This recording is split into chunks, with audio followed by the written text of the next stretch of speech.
সংরক্ষিত নারী আসন আলোচনায় বিএনপির যেসব নেত্রী। ত্রয়োদশ জাতীয় সংসদ নির্বাচনে বিপুল সংখ্যাগরিষ্ঠতা নিয়ে সরকার গঠনের পর এখন সংরক্ষিত নারী আসন বণ্টনকে ঘিরে সরগরম রাজনীতি। 12 মার্চ সংসদের প্রথম অধিবেশনে বসতে পারে। অধিবেশন শুরু হলে সংসদ সচিবালয় সংরক্ষিত নারী আসনের ভোটার তালিকা প্রস্তুত করে নির্বাচন কমিশনে পাঠাবে। এরপর তফসিল ঘোষণা করা হবে। ইসি সূত্রে জানা গেছে 50টি সংরক্ষিত নারী আসনের মধ্যে বিএনপি পাবে 36টি, জামাত 12টি, এনসিপি 1টি এবং স্বতন্ত্ররা 1টি আসন।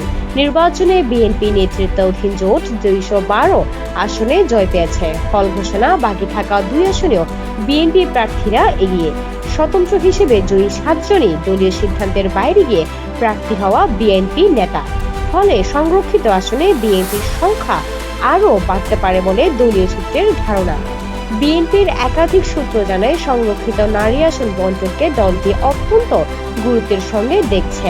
দীর্ঘদিন রাজপথে সক্রিয় কারাবরণকারী, আন্দোলন সংগ্রামে নেতৃত্বদানকারী এবং তৃণমূল সংগঠন শক্তিশালী করতে ভূমিকা রাখা নেত্রীদের অগ্রাধিকার দেওয়ার আলোচনা রয়েছে। পাশাপাশি পেশাজীবী, শিক্ষাবিদ ও সাবেক ছাত্র নেত্রীদেরও বিবেচনায় রাখা হতে পারে। যেসব আসনে বিএনপি প্রার্থী জয়ী হননি সেসব এলাকার নারী নেত্রীদেরও প্রাধান্য দেওয়ার কথা ভাবা হচ্ছে। দলীয় একটি সূত্র জানায়, প্রাথমিকভাবে তালিকা তৈরি করে সেখান থেকে ধাপে ধাপে সংক্ষিপ্ত তালিকা করা হবে। পরে সংসদীয় বোর্ডে চূড়ান্ত অনুমোদন দেওয়া হবে। দলের ভারপ্রাপ্ত চেয়ারম্যান তারেক রহমানের অনুমোদন ছাড়া কোনো তালিকা চূড়ান্ত হবে না।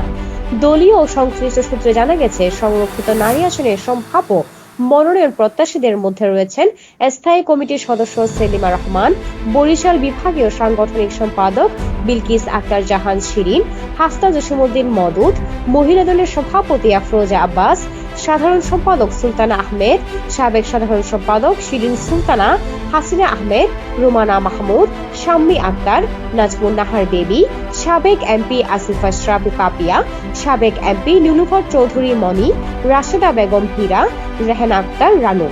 এছাড়া আলোচনায় আছেন ঢাকা জেলা বিএনপির সাধারণ সম্পাদক নিপুণ রায় চৌধুরী, হেলেন জেরিন খান, সামিরা তানজিনা চৌধুরী, সৈয়দা আদিবা হোসেন, অপর্ণা রায়, মিনা বেগম মিনি, ফাহসিনা হক লীরা, অধ্যাপিকা রোকেয়া চৌধুরী বেবি, হাসনা হানা হীরা, অ্যাডভোকেট রুনা লাইলা রুনা, রুমা আক্তার, অ্যাডভোকেট আরিফা সুলতানা রুমা, শাহানা আক্তার শানু, নিয়াজ হালিমা আলী, রাবেয়া আলম, রোকেয়া সুলতানা তামান্না, আমেনা বেগম ও জাবা আবিন খান। রাজনৈতিক অঙ্গনের বাইরের পরিচিত মুখদের মধ্যে আলোচনায় রয়েছে কণ্ঠশিল্পী বেবি নাজনীন, রিজিয়া পারভিন ও কনক চাপার নাম ঘুরছে সম্ভাব্য তালিকায়।